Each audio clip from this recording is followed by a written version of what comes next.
السلام علیکم 10 فیکٹس میں خوش آمدید۔ آج کے اس ویڈیو میں ہم آپ کو لیبیا پر 40 سال تک حکومت کرنے والے معمر قذافی کے بارے میں بتائیں گے۔ قذافی جن کے دور حکومت میں لیبیا نئی اونچائیوں پر پہنچا، افریقن بلاک اور مسلم دنیا کی الگ کرنسی کے خواب نے کیسے معمر قذافی کو عبرتناک موت تک پہنچایا، ہلری کلنٹن کی خفیہ ای میلز نیٹو کو کیسے معمر قذافی کو مارنے کے لیے استعمال کیا گیا۔ یہ 1 ستمبر 1969 کا دن تھا۔ اس روز لیبیا کے حکمران شاہ ادریس بیرون ملک تھے۔ بظاہر سب کچھ معمول کے مطابق تھا، سڑکوں، دفاتر اور گھروں میں زندگی رواں تھی۔ اچانک فوج کے 70 آفیسرز ٹینکوں سمیت بن غازی کے علاقے میں نکل آئے۔ ان کی قیادت میں 12 فوجی افسران پر مشتمل ایک ڈائریکٹریٹ کر رہا تھا، جسے ریولوشنری کمانڈر کونسل کا نام دیا گیا تھا۔ معمر قذافی اس ڈائریکٹریٹ کے ایک رکن تھے۔ RCC یعنی ریولوشنری کمانڈر کونسل نے ایک ایک کر کے سرکاری اداروں کا کنٹرول اپنے ہاتھ میں لینا شروع کر دیا۔ کارروائی کے دوران ہی فوج کے دیگر اہلکار بھی ساتھ مل گئے۔ ایک کے بعد دوسرا دفتر فوج کے کنٹرول میں آتا گیا۔ صرف 2 گھنٹے کی کارروائی میں لیبیا کا تمام انتظام اس RCC نے سنبھال لیا۔ حسن بن ردا جو شاہ ادریس کے خاندان کے اہم رکن تھے اور ان کے جانشین کے طور پر دیکھے جاتے تھے، ان کو شاہی امراء کے ہمراہ حراست میں لے لیا گیا۔ اس تمام عمل کے حوالے سے عوام کا کوئی رد عمل سامنے نہیں آیا۔ اس کی ایک وجہ یہ بھی تھی کہ حسن بن ردا نے تمام شاہی اختیارات چھوڑنے کا اعلان کرتے ہوئے عوام سے اپیل کی کہ وہ بغیر تشدد کے نئی حکومت کو تسلیم کر لیں۔ شہری علاقوں کے نوجوانوں نے شہنشاہیت کے خلاف بغاوت پر جوش و خروش کا مظاہرہ کرتے ہوئے فوجیوں کو باقاعدہ خوش آمدید کہا، اور پھر استقبال کا یہ سلسلہ دیگر علاقوں تک پھیل گیا۔ RCC نے ملک کی آزادی اور اسے خود مختار ریاست بنانے کا اعلان کرتے ہوئے لیبیا کے نئے نام لیبین عرب ریپبلک قرار دیا اور تمام عوام کو یکساں حقوق دینے کا اعلان کر دیا۔ بظاہر تو یہ ایک نئے دن کی کارروائی تھی، لیکن اس کے پیچھے ایک طویل منصوبہ بندی تھی۔ 1942 میں سرت میں پیدا ہونے والے معمر قذافی بن غازی ملٹری یونیورسٹی اکیڈمی اور برطانیہ کی رائل ملٹری اکیڈمی سے تعلیم حاصل کرنے کے بعد لیبیا کی فوج میں کیپٹن کے عہدے پر بھرتی ہوئے۔ وہ پڑوسی ملک مصر کے صدر جمال عبد الناصر کی بغاوت کو آئیڈیلائز کرتے تھے، جس میں انہوں نے بغاوت کرتے ہوئے اقتدار حاصل کیا تھا۔ تاہم لیبیا میں بغاوت کا ماحول بنانے کے لیے قذافی کو باقاعدہ مہم چلانا پڑی۔ انہوں نے فوج کے اندر ہی فری آفیسر موومنٹ شروع کی۔ چونکہ ان کی شخصیت میں کرشمہ اور قیادت کی اہلیت موجود تھی، اس لیے وہ جلد ہی فوج میں اپنا پیغام پھیلانے میں کامیاب ہو گئے۔ شاہ ادریس سے مائدہ بغاوت کے واقعات کے بعد تمام معلومات شاہ ادریس تک پہنچ رہی تھی۔ حسن بن ردا کے علاوہ خاندان کے کئی دیگر افراد بھی حراست میں لیے جا چکے تھے۔ شاہ ادریس کو اپنے خاندان کے افراد کی فکر تھی۔ انہیں صورتحال کی نزاکت کا اندازہ بھی تھا، اس لیے انہوں نے پڑوسی ملک مصر کے صدر جمال عبد الناصر کی وساطت سے IRCC کو پیغام بھجوایا کہ مسئلے کا حل نکالنے کے لیے مذاکرات کیے جائیں۔ معمر قذافی کے گروپ کی رضامندی کے بعد جمال عبد الناصر کے ذریعے مذاکرات کا سلسلہ شروع ہوا۔ شاہ ادریس نے یقین دہانی کروائی کہ وہ کبھی وطن واپس نہیں آئیں گے، جس کے بعد فریقین میں ایک معاہدے کے ذریعے شاہ کے خاندان کے تمام افراد کو مصر جانے کی اجازت دے دی گئی۔ شاہ ادریس مصر میں مقیم ہو گئے اور 1983 میں اپنی طبی موت مر گئے۔ ادھر 7 ستمبر 1969 کو RCC نے اعلان کیا کہ وہ نئی حکومت کے قیام کے لیے کابینہ تشکیل دینے جا رہی ہے۔ ادھر امریکہ سے تعلیم حاصل کرنے والے محمود سلمان المغربی، جن کو 1967 میں سیاسی سرگرمیوں کی وجہ سے گرفتار کیا گیا تھا اور وہ جیل میں تھے، انہیں وزیر اعظم نامزد کر دیا گیا۔ ان کی مدد کے لیے 8 رکنی کابینہ کا اعلان کیا گیا، جس میں 6 سویلین اور 2 فوجی اراکین شامل تھے۔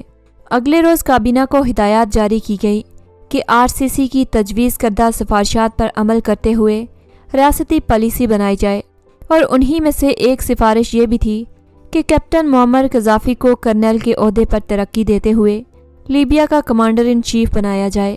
ایسا ہی کیا گیا اور کرنل قذافی انتہائی طاقتور شخصیت کے طور پر سامنے آ گئے۔ کچھ روز بعد وہ ملک کے سربراہ بن گئے۔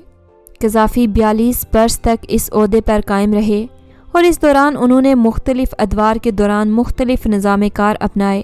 پہلے عرب دنیا کا ساتھ دیا، پھر افریقی بلاک کے لیے سرگرم ہوئے۔ پڑوسی ملک تیونس سے شروع ہونے والی عرب اسپرنگ کے اثرات کو لیبیا پہنچنے میں زیادہ عرصہ نہیں لگا۔ کرنل قذافی نے اسے سختی سے دبانے کی کوشش کی، لیکن امریکہ اور اتحادی ممالک کی پشت پناہی سے یہ تحریک زور پکڑتی گئی۔ اکتوبر 2011 میں کرنل قذافی اچانک غائب ہو گئے۔ بعد ازاں خبر آئی کہ ان کو باغیوں نے گرفتار کر لیا ہے۔ ایک ویڈیو بھی سامنے آئی تھی جس میں وہ خون میں لت پت باغیوں کے درمیان بے بسی کے عالم میں موجود تھے اور ان پر تشدد کیا جا رہا تھا۔ اسی روز 17 اکتوبر 2011 کو ان کو قتل کر دیا گیا۔ جس وقت لیبیا کے سابق صدر معمر قذافی کو قتل کیا گیا، اس وقت ان کی زبان پر یہ الفاظ تھے کہ میں نے تمہارا کیا بگاڑا ہے۔ تاہم 2019 میں ہی سامنے آنے والی پرانی خفیہ ای میلز دیکھ کر معلوم ہوتا ہے کہ معمر قذافی کو اس لیے بے دردی سے قتل کیا گیا کیونکہ فرانس افریقی ممالک میں اپنی مالی دھاک برقرار رکھنا چاہتا تھا۔ سابق امریکی وزیر خارجہ ہلری کلنٹن کی 2016 میں سامنے آنے والی خفیہ ای میلز کا حصہ محکمہ خارجہ نے جاری کیا ہے۔ جاری کردہ ای میلز کی تعداد 3000 ہے۔ ان خطوط کو پڑھ کر معلوم ہوتا ہے کہ ان میں اس بات کے ٹھوس ثبوت موجود ہیں کہ مغربی ممالک نے نیٹو کو معمر قذافی کی حکومت کا تختہ الٹنے کے لیے استعمال کیا۔ نیٹو کی جانب سے قذافی کا تختہ الٹنا عوام کی فلاح کے لیے کیا جانے والا اقدام نہیں تھا، بلکہ اس کا مقصد قذافی کو سونے کی بنیاد پر افریقی خطے میں فرانسیسی اور یورپی کرنسی کی طرح مشترکہ مقامی کرنسی متعارف کروانے سے روکنا تھا، کیونکہ ایسا ہونے کی صورت میں مغربی مرکزی بینکاری کی اجارہ داری ختم ہونے کا خدشہ تھا۔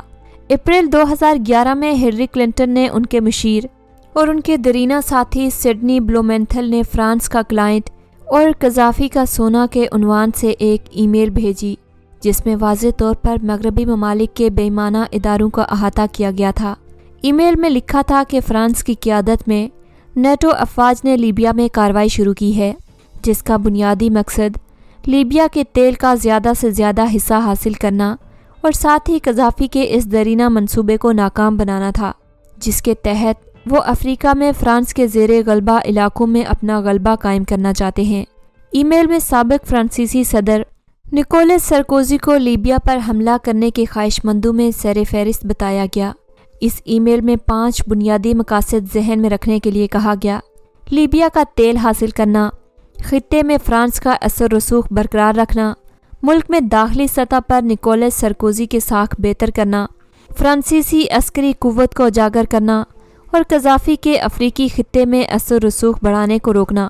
اس حوالے سے قذافی کے طویل عرصے تک ترجمان رہنے والے شخص موسیٰ ابراہیم نے روسی ٹی وی کے پروگرام گوئنگ انڈر گراؤنڈ کو انٹرویو دیتے ہوئے کہا کہ معمر قذافی کو اس لیے راستے سے ہٹایا گیا کیونکہ وہ افریقہ سے غیر ملکی استحصال کا خاتمہ کرنا چاہتے تھے۔ انہوں نے کہا کہ نیٹو کی بمباری کی وجہ سے ایسے تمام گروپس جنہیں کنٹرول میں رکھا گیا تھا وہ کھل کر باہر آ گئے اور انہوں نے لیبیائی قوم کا ایک خواب چکنا چور کر دیا۔ یہ خواب اور اس کے لیے منصوبہ بندی دہائیوں کی نو آبادیاتی اور اس کے بعد کے نظام کو دیکھ کر اور تجربات حاصل کر کے مرتب کیا گیا تھا۔ معمر قذافی کے دور میں لیبیا میں بجلی مفت تھی، پورے لیبیا میں کہیں بجلی کا بل نہیں بھیجا جاتا تھا، سود پر قرض نہیں دیا جاتا، تمام بینک ریاست کی ملکیت تھے اور 0% سود پر شہریوں کو قرض کی سہولیات دیتے تھے۔ اپنا گھر لیبیا میں انسان کا بنیادی حق سمجھا جاتا تھا اور اس کے لیے حکومت شہریوں کو مکمل مالی مدد فراہم کرتی تھی۔ تمام نئے شادی شدہ جوڑوں کو اپنا نیا گھر بنانے کی مد میں حکومت $50,000 مفت فراہم کرتی تھی۔ پڑھائی اور علاج کی سہولتیں لیبیا کے تمام شہریوں کو بنا پیسوں کے حاصل تھیں۔ قذافی سے پہلے 25% لوگ پڑھے لکھے تھے، جبکہ آج 83% لوگ تعلیم کے زیور سے آراستہ ہیں۔ کسانوں کو زرعی آلات، بیج اور زرعی زمین مفت فراہم کی جاتی تھی۔ اگر کسی باشندے کو لیبیا میں علاج معالجے یا تعلیم کی صحیح سہولت میسر نہیں تو حکومت بنا کسی خرچ کے بیرون ملک بھجواتی تھی۔ لیبیا میں اگر کوئی شخص اپنی گاڑی خریدنا چاہتا تو حکومت 50% سبسڈی فراہم کرتی تھی۔ پیٹرول کی قیمت 0.14% لیٹر تھی۔ لیبیا پر کوئی بیرونی قرضہ نہیں تھا اور لیبیا کے اثاثوں کی کل مالیت تقریباً 150 ارب ڈالر سے زائد تھی، جن پر اب مغربی ممالک کا قبضہ ہے۔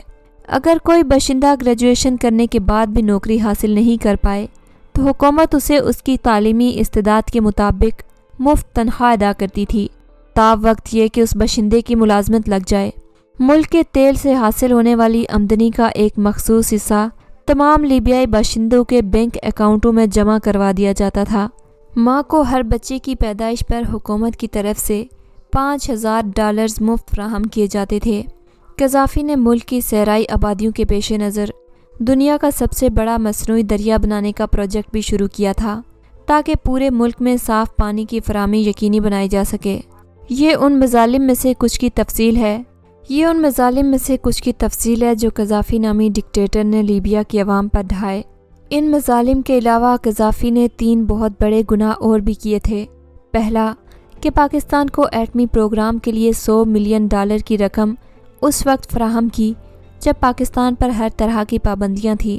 اسی رقم سے پاکستان نے اپنا ایٹمی پروگرام شروع کیا تھا۔ دوسرا، اس نے ہمیشہ مسلمان ممالک کو اکٹھا کر کے ان کا ایک بلاک بنانے کی کوشش کی، کبھی افریقی ممالک کا بلاک، کبھی عرب ممالک کا، لیکن ہمارے مسلمان ممالک قذافی کی اس چال میں نہیں آئے اور آپس میں ہی لڑنے مرنے پر متفق رہے۔ تیسری چیز میں تو اس نے حد ہی کر دی جب اس نے سونے اور چاندی کے سکوں میں لین دین کا فیصلہ کیا اور اعلان کیا کہ پیپر کرنسی جعلی کرنسی ہے۔ اس کی ایسی جرأتوں کی وجہ سے ہی امریکہ نے قذافی کو قتل کروا دیا، تاکہ لیبیا کے عوام کو ایک ذہین ڈکٹیٹر سے نجات دلائی جا سکے۔ اب لیبیا میں مکمل جمہوریت آ چکی ہے اور اپنے ہی احساسوں سے محروم اور مقروض لیبیا جمہوریت کے مزے لے رہا ہے۔